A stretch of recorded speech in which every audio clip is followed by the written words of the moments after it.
Hello, everyone. Welcome to the best and worst of Walt Disney World. I am your host, Rhino Clavin. In this week's episode, we're going to be talking about the best holiday decorations at Walt Disney World Resorts. And to join me for this conversation, we've got Charles Boda. Season's greetings. Jackie Gailey. Hi, guys. Steve Porter. Hello. And the man that makes it happen, Craig Williams. Ahoy. So we're going to do this episode a little bit more like kind of a hit or miss situation. Craig recommended that. I think I agree. I think maybe we'll talk about a couple of our favorites and then see how everyone feels about it. So I'm going to jump right in with my favorite resort at Walt Disney World, and that is Fort Wilderness. I like this resort for many reasons, but one of those big reasons is that around Halloween time, they get crazy with their decorations. They do all these like pumpkin carving things. They have their like parade of golf carts and stuff like that. And if you think it's crazy at Halloween, it gets even crazier at Christmas. So they have all their cabins get decked out. They do all the campgrounds and everything. It is just a site that if you have never gone over there, it's really like people.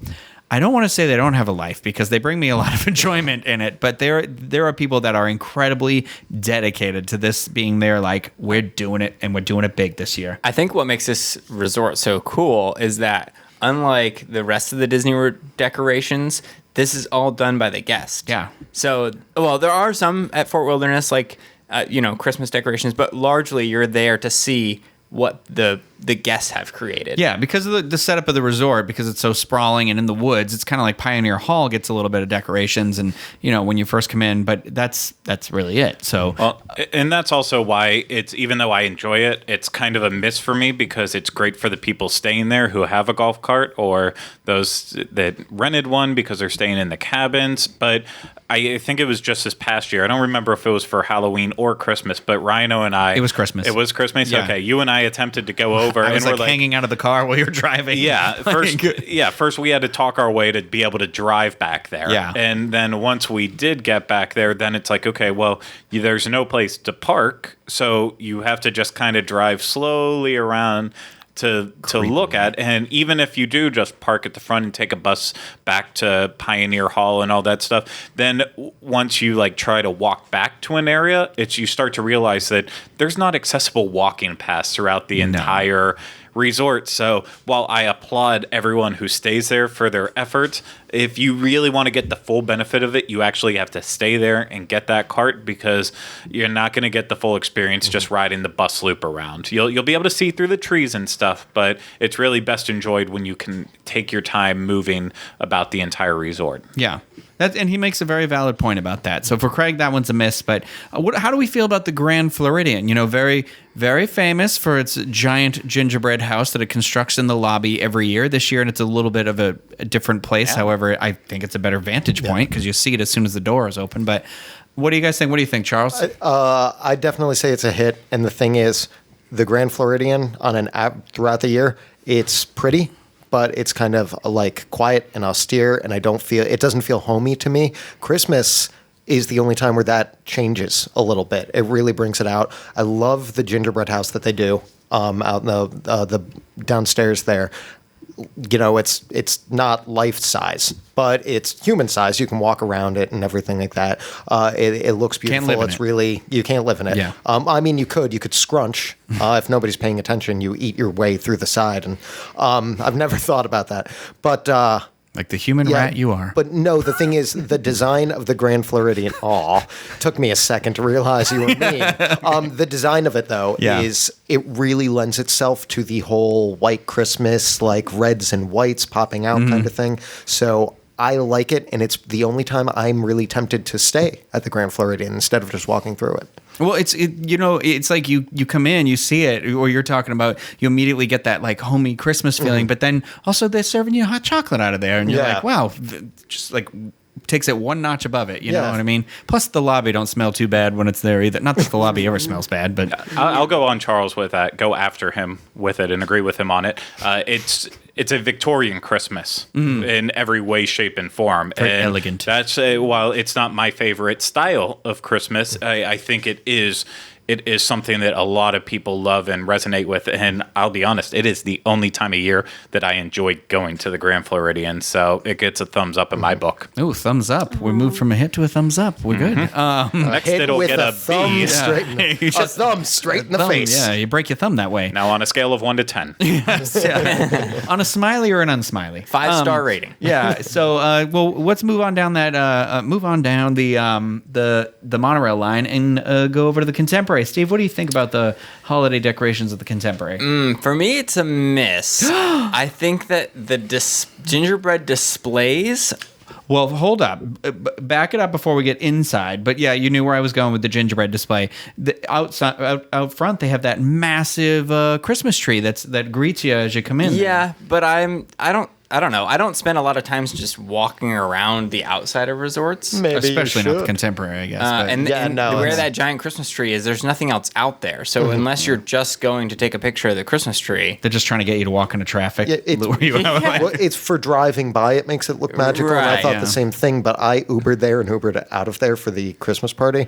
And yeah, it's not like you're never tempted to just walk up to it. It's decoration. It's nice, but it's not like an experience. And there's, I don't know. I am a sucker for big Christmas trees in the lobbies, like so many of the Disney resorts have. But a big tree outside is cool, but I don't know. There's something cool about that same big tree being inside. What about you, because Craig? trees aren't. For me, I pass anywhere I go on Disney property, I pass the Contemporary. So it is a very welcome addition for me because I see it every single time I drive on and off. So I'm all for that outside tree. I like when people decorate outside trees with Christmas lights, so that I like that. But tell me more about what you were talking about before, the gingerbread and the inside. Oh yeah. So on the main floor, I never know what to call it. Concourse. On The Lido concourse. deck. Yeah, there's a gingerbread display, but it's not a gingerbread house in the same way that the Grand Floridian has, a human-sized gingerbread house. It's kind of just like a diorama of frozen characters, and it just doesn't feel very Christmassy to me. Besides the fact that it's gingerbread. All right, so you feel like it's a miss over there. at Yeah, it's Contemporary. for me. Yeah. I don't. It doesn't exude Christmas or holiday for me necessarily. But I like the outdoor tree. I'm like back and forth on that one. So Jackie's the gingerbread connoisseur. is she? I am. Was that is that you getting wings too right now because you're an angel? It was the egg timer that just went off. It's making- Imagine she just pulls up a whole thing of gingerbread. It's ready. I sure am, Craig. So last weekend, the gingerbread houses are one of my very, very favorite things ever at Walt Disney World, and I love I love the one at the Boardwalk. I love the sculptures that they do. Yeah. So I went over and I saw Cinderella Castle gingerbread over at the Contemporary, which I loved. And they have a little Cinderella and a little Prince Charming and super cute. But I spent a lot of time over at the Grand Floridian, and they had just started putting the house up. Yeah. And they were saying that it was going to be done by the time, by nightfall that night. And then it had to sit. It's going to open Wednesday. Yeah. So in 2 days tomorrow. Sorry. This episode is not being released on those days. So that's right. Jackie is referring to November 14th. 14th. Yes. They- Sorry. No, you're I was all going right. to correct You're myself. fine. They had to let it settle, and then code enforcement had to come and check and make sure everything was Is up and ready code for- enforcement the witch that lives in the woods? I just wonder how it works for a gingerbread house, but Yeah. So I mean, it's so you can smell the gingerbread. You can. There's just this feeling. So I love the Grand Floridian, anyways. So my husband and I spent our honeymoon in a little Victorian town called Port Townsend, back home in Washington. And so the Grand Floridian has always held a special place in my heart, no matter what time of the year. Mm-hmm. But at Christmas time, it has like this heaping, helping of magic and pixie dust that just is. Well, Craig, you spoke in another episode about the Wilderness Lodge being what you feel like would be the closest thing for you to a home resort. How do you feel about the holiday decorations over there? They've got one heck of a tree in there. Well, that's it. They've got the big tree that goes right in the middle, and I I don't know where I'm making it up in my head, but even though Wilderness Lodge is taking that like Pacific Northwest feel, something about that just like resonates with Christmas in a way. And there's not like Christmas songs about there about like heading out to the old Pacific Northwest to celebrate or anything, but it just feels like the right aesthetic. And then having the giant fireplace, stone fireplace that you expect at Christmas. You want to sit and roast some marshmallows by the open fire and then have the giant wreath up there too. It all fits. It looks like a family Christmas card. Yeah, it's one of the reasons that resort is great is just if for those of us born in Florida, I should say, or not born in Florida, but raised in Florida, for Floridians, it's something we're not used to that we can't get around here, and it's what postcards look like. It's what Christmas looks like, but never to me. Any of the Christmases I saw on TV or stuff, like cabins and cold and like protecting yourself from the elements and families are together because you don't want to be outside and it's snowing. Lions and Florida, it's not bears. like that here. So like it lends itself perfectly, the way it's designed, to have that feeling of we're huddled together for warmth against the oppressive winter, and this is where family memories are found. It almost needs the least amount of Christmas decorations to still feel the most Christmassy. Yeah, that's a good way to put it. It definitely gives me that, like, it reminds me of New England. It's got that woodsy feel to it, and like my mom has a house in Maine, and it kind of reminds me of that. So it definitely makes me feel like, oh, I'm there, and so I think like honestly, if they made it snow somehow in like the lobby a little bit or somewhere, it would be like, okay, you bury me here. Yeah, like so, they have a little display in the middle where it's they're like so close to perfection that I'm like, somebody just please make it, That reminds me. That one reminds me of home too, because it's Pacific Northwest all over it, and it makes me nostalgic.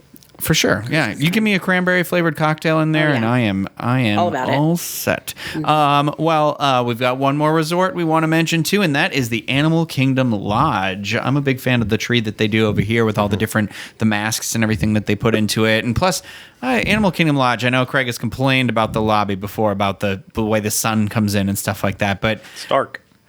But I feel like you come in and it's like with the tree in there and everything. I don't know. It's just. I will say they finally got an answer to the question, do they know it's Christmas time at all? And yes, they do, because there's a big Band-Aid giant tree helps in with there. this one. Yeah. That is the song I will be listening to when I go to look at it next year. And we know the answer, will there be snow in Africa this year? And I don't think it is, because none of the resorts have snow at them. But maybe on the top of Mount Kilimanjaro. I don't know. Maybe. Never climbed that one yet. How do you guys feel about that? For me, I feel like it's like got the big tree and like some decorations, but it doesn't. I feel like it doesn't really extend beyond. But I haven't spent a lot of time there at Christmas, so I can't speak to that too much. I'll just say I think the giant tree is impressive and beautiful, but when I think of Christmas, I think of home, and I think that's why we all kind of like the Wilderness Lodge. You were saying it reminds you of Massachusetts. You were saying it reminds you of Pacific Northwest. I think that I don't have a feeling connection to home with the Animal Kingdom Lodge. Like, the African theme is just not what I associate with home. So I thought you grew up like the girl in Mean Girls. Here I was wrong. No. So that's just the only disconnect for me. It's beautiful. I think it's very unique, and I think it offers something that the others don't. So if you do Christmas at Walt Disney World all the time and you want to try something different, I think it's a good option. But it's not for me like the top of my list.